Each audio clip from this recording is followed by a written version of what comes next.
B is the character in Cyberpunk 2077 that you'll be creating for yourself and spending the most time with.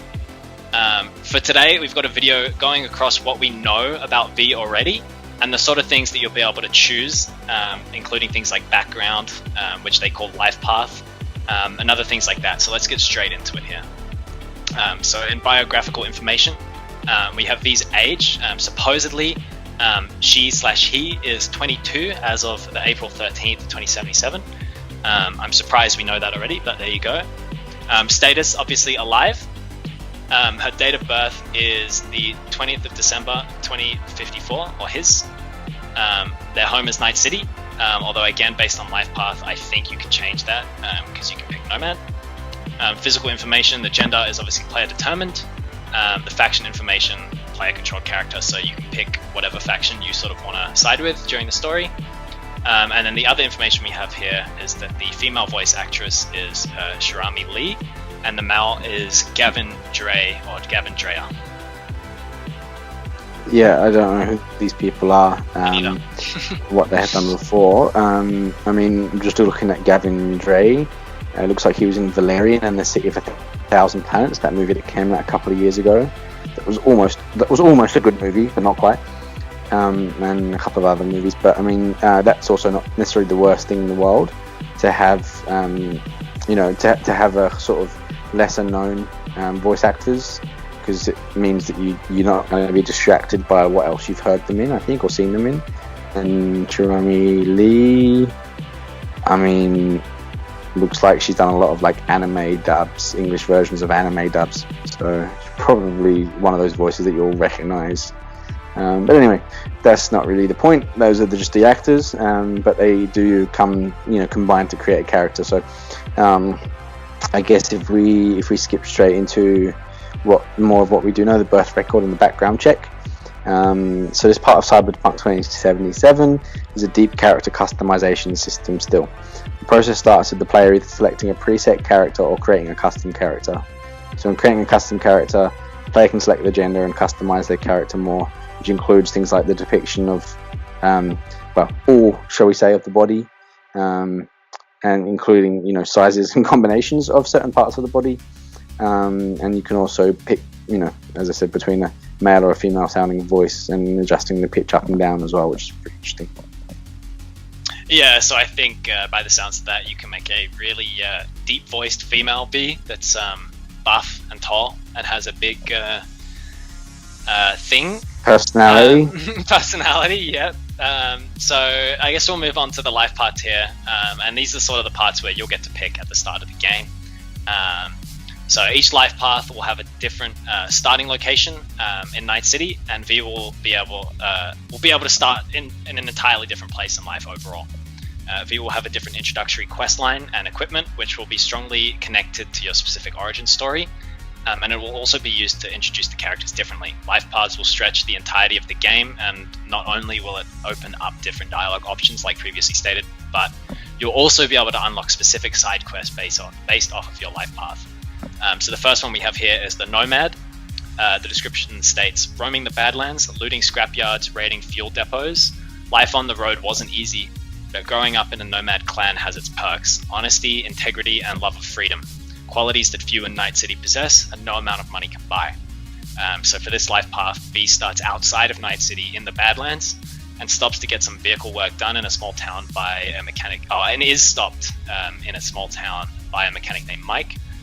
V needs to smuggle something into the city.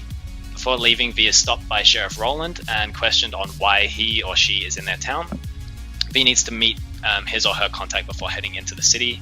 This ends up being Jackie Wells, who we've seen in a bunch of trailers and gameplay footage, who has smuggled the goods. They get caught up at the border and get into a high-speed chase with Arasaka troops chasing them, and that's all we've really seen on that one. But it sounds like it'll be an interesting introduction. Coming from outside the city, sort of breaking in, sounds pretty interesting. And I'll let you go on with Street Kid. Yeah, so if you're a street kid, they say if you want to understand the streets, you got to live in. Gangs, fixers, dolls, small-time pushers, you were raised by them all. Down here, the law of the jungle dictates the weak, serve the strong. The only law in Night City you have yet to break. So V starts out in a bar with a broken nose needing to get it fixed. V tries helping out a person at the local bar by trying to help with their debt they own to a new fixer in town. The fixer then tasks V to steal a specific car from a corpo agent. Later, V is told by Kirk Sawyer to steal a Rayfield car with the device given to him or her.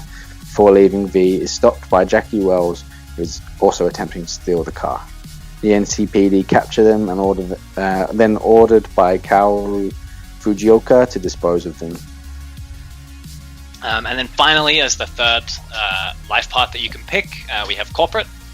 Few leave the corporate world with their lives, few are still with their souls intact. You've been there, you've bent the rules, exploited secrets, and weaponized information. There's no such thing as fair game, only winners and losers. V starts out as an Arasaka corporate agent in the Arasaka Tower. V is then tasked by their boss Arthur Jenkins to take out Susan Abernathy, and takes an AV on their way to Lizzie's bar, run by the Mucks. The AV lands on the roof and V is cornered by punks, which then prompts V to beat them up and continue to the bar. Here, V meets up with longtime friend Jackie Wells as they sit down to discuss business. V then gets cornered by other Arasaka agents and gets stripped of his or her corporate cyberware. Jackie then decides to help V out afterwards. So in all of these different scenarios, you sort of start in different parts of life and they sort of end up pointing towards the main story. And I think the most interesting thing here is the fact that it's not just your start, but I think throughout the game, V is going to have different sort of quests and possible story progression based on which one he or she picked. So I think that'll be interesting and maybe something we'll end up covering in the future. But for now, we really don't have much information on what they're going to sort of change during the game. So we'll leave that sort of up to speculation. So after these intro quest lines are completed, they then lead into the compilation of cutscenes of Jackie and V sticking together for a while doing jobs before it reaches the starting point of the game.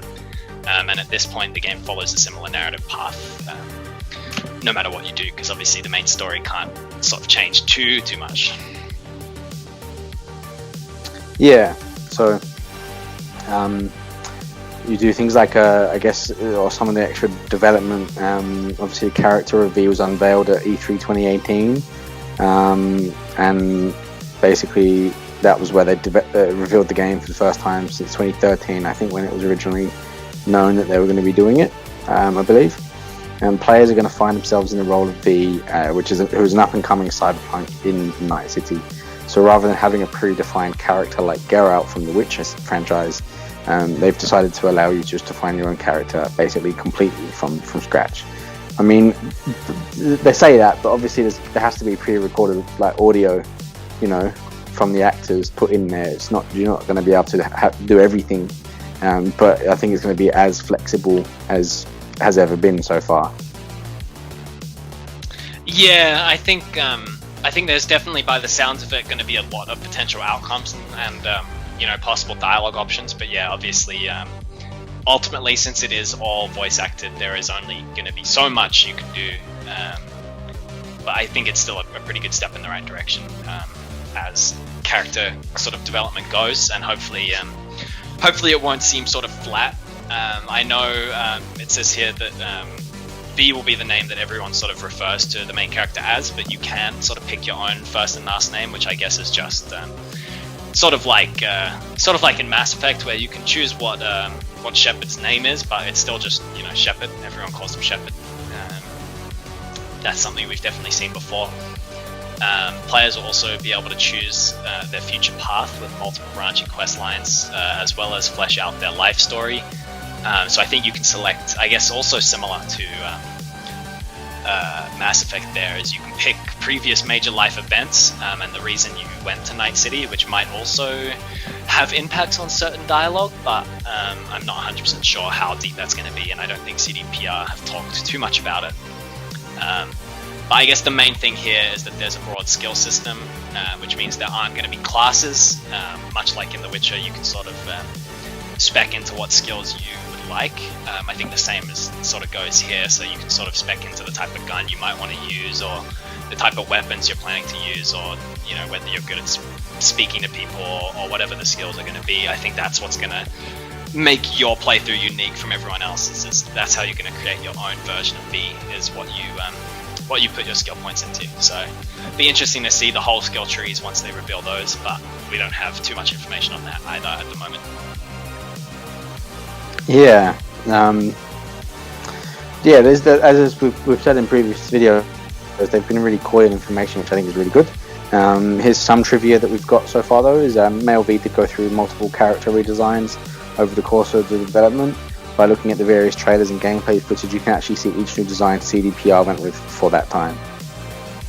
Yeah, and I think with that one, it's really interesting. I remember the first proper, I guess, gameplay trailer from E3 a few years ago.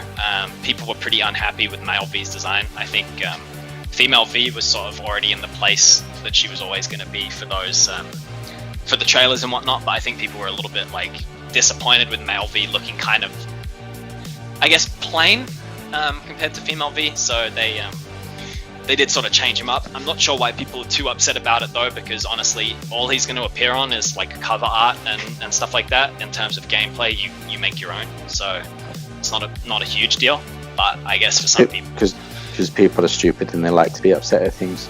Yeah, I mean, fair enough. I would be a bit upset if, for example, Commander Shepard looked completely dumb on all of the art that he's in, but he looks plain enough that it doesn't matter. Yeah, it doesn't really matter.